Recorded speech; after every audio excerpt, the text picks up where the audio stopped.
I'm with Angela Bailey, Canadian Olympic medalist at the 1984 Los Angeles Olympics when she was just 22 years old, and current Canadian record holder in the 100 and 200 meter. So Angela, we're coming up on the 30th anniversary of the Los Angeles 1984 Olympics that you participated in and won silver in 4x100 relay. Take me through that experience and reflect back on that experience for you in your running career. It was absolutely fantastic. The most important and the incredible moment was for me was being on the podium. I had been competing actually since I was 11 years old, and being on the podiums were not a big deal for me. So when I was on the Olympic podium, I thought, it's not a big deal. I've been doing this for a long time. I'm not going to cry. And let me guess. And yes, I did. I stood on the Olympic podium and I thought to myself, oh my gosh, I've actually accomplished a dream that I had since I was like about 12 years old. And I thought, I'm in the record books for life. Yeah. And that was a very big accomplishment. Yeah, I stood there and I thought, this is amazing. There were 50,000 people in the stands. It was just great. It was one of the most memorable and exhilarating moments of my life. 100-meter relay. The final, a race in which the United States is favored. They get to look at one of their major competitors. The main competition should be lane 6 Canada and lane 2 Jamaica. Alice Brown to lead off for the United States in lane 5, and it is a very good start for Alice Brown as she approaches Jeanette Bolden for the first pass, and it is Bolden who takes the baton. It's France looking good too on the outside, but Bolden with Trinidad inside of her, ready to give it to Chandra Cheeseborough, who'll be running in both relays today. There's Cheese, number 370. Chandra Cheeseborough really turning it on, coming around the curve, and Evelyn Ashford is waiting for the baton. So the U.S. team is out in front, and here comes Evelyn with a tremendous lead. Will they get the world record? Ashford sprinting for the line. They're going to win this one by 15 meters, and it's Ashford crossing the line. Canada winds up second, and Great Britain finishes third. In reflecting on it, I realized at that point that I knew exactly what I wanted to do that young. So as amazing as it was, even standing on the podium, I had already planned out my future. So I knew I was very, very happy that I had accomplished that. Was that your first Olympic Games?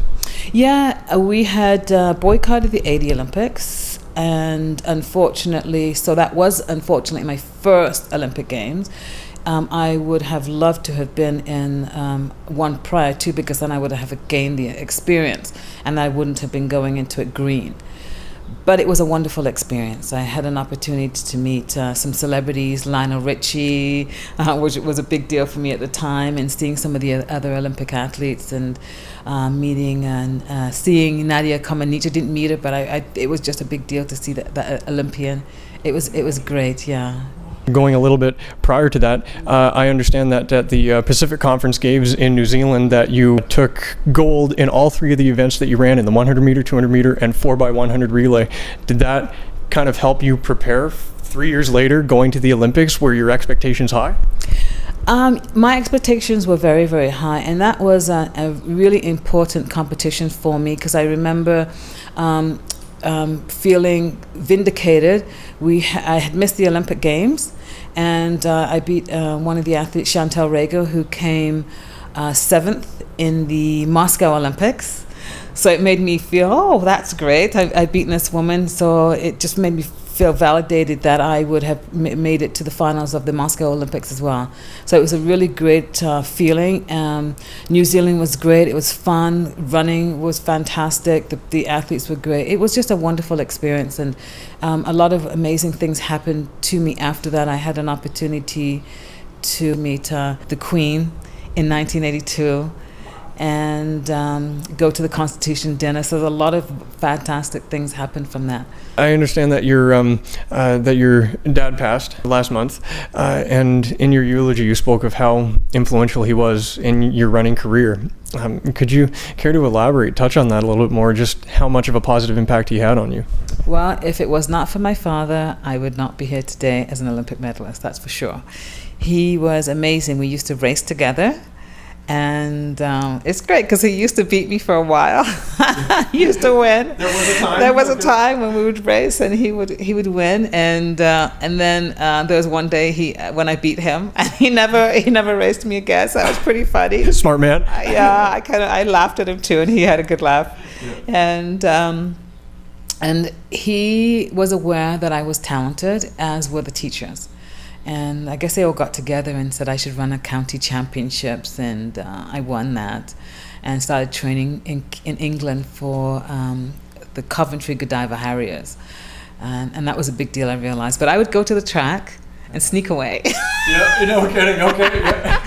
And not want to train, because I thought to myself, who needs to train? I'm already fast. I'm beating everybody. Like I didn't really get the concept of training at all. And I guess he realized that I wasn't training, going to the practices. So he came to the track and he stayed there. I thought that was the funniest thing. To keep tabs on you. Yeah, I'd look up, I'm thinking, he's still here. So then I finally realized he wasn't going to leave, and I started practicing.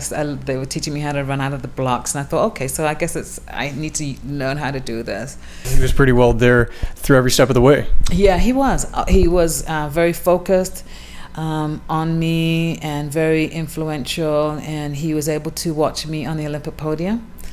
So that's amazing. He did. They say that we all come to Earth for a reason, a purpose. Well, he certainly accomplished his. Yeah.